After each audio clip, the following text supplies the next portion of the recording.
Indonesia sebuah negara kepulauan di Asia Tenggara yang memiliki banyak budaya dan bahasa dengan ribuan pulau yang membentang luas di Sabang sampai Merauke. Keberagaman budaya menjadikan ciri khas bangsa ini. Keberagaman budaya, bahasa di setiap daerah memiliki karakteristik pada bangsa ini. Namun, bagaimana? Di tengah keberagaman ini, terdapat satu bahasa yang dapat menyatukan seluruh rakyat Indonesia. Dalam sejarah, bahasa Indonesia bukan muncul begitu saja. Bahasa ini berangkat dari bahasa Melayu, bahasa yang telah digunakan sebagai lingkungan franca di Nusantara selama berabad-abad. Bahasa ini dipakai para bangsawan, masyarakat umum sebagai alat komunikasi lintas daerah dan juga perdagangan lintas negara seperti Tiongkok, Arab, India, dan Eropa. Bukti sejarah menunjukkan bahwa bahasa Melayu telah digunakan sejak lama, seperti yang tertera pada prasasti di kota Palembang, Jambi, dan Bangka. Keberagaman prasasti ini menunjukkan bahwa bahasa Melayu telah menjadi alat komunikasi dalam berbagai aspek kehidupan.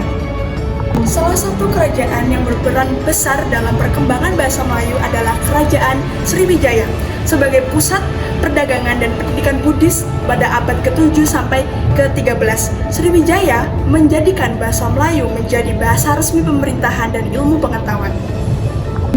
Dari sinilah bahasa Melayu terus berkembang, menyesuaikan diri pada perubahan zaman.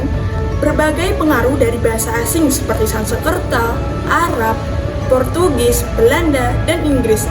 Dari 4 bahasa asing tersebut turut memperkaya kosakata bahasa ini.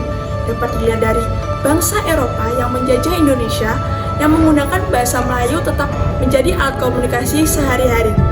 Bahkan saat pemerintahan kolonial Belanda menggunakan bahasa Melayu sebagai beberapa kebijakan administratif khususnya pada pendidikan dan penerbitan surat kabar. Memasuki abad ke-20, perjuangan bangsa Indonesia untuk merdeka memiliki masalah akan bahasa. Bangsa Indonesia harus memiliki satu bahasa yang menyatukan berbagai suku budaya yang berbeda. Maka pada Kongres Pemuda tanggal 28 Oktober 1928, para pemuda dari berbagai daerah mengikrarkan Sumpah Pemuda yang salah satunya berisi dan berbunyi, "Kami, putra dan putri Indonesia, menjunjung bahasa persatuan bahasa Indonesia." Momen penting sejarah bangsa saat itu, bahasa Melayu telah diadopsi oleh bahasa Indonesia. Setelah kemerdekaan 17 Agustus tahun 1945, tepatnya 1 hari setelah kemerdekaan pada tanggal 18 Agustus 1945, bahasa Indonesia ditetapkan menjadi bahasa nasional yang menjadi identitas dan kebanggaan bangsa ini.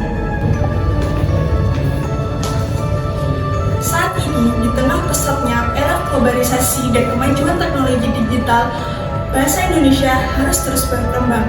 Kongres-kongres bahasa yang diadakan secara berkala sebagai bukti bahwa komitmen bangsa dalam menjaga dan memperkaya bahasa Indonesia agar tetap relevan dengan berbagai zaman. Sebagai bahasa nasional, bahasa Indonesia memiliki peran yang sangat penting, antaranya sebagai lambang kebanggaan nasional, alat pemersatu bangsa, dan sarana komunikasi antar budaya. Bahasa Indonesia adalah warisan yang menyatukan kita sebagai satu bangsa. Sudah sepatutnya kita sebagai anak muda bangga dan menjunjung tinggi bahasa Indonesia dengan menggunakan dengan baik dan benar dalam kehidupan sehari-hari. Mari kita lestarikan bahasa Indonesia, menjadikan bahasa yang terus hidup dan berkembang, tidak hanya di Indonesia, namun di seluruh dunia. Jaga, lestarikan, dan gunakan bahasa Indonesia dengan bangga. Kita Indonesia!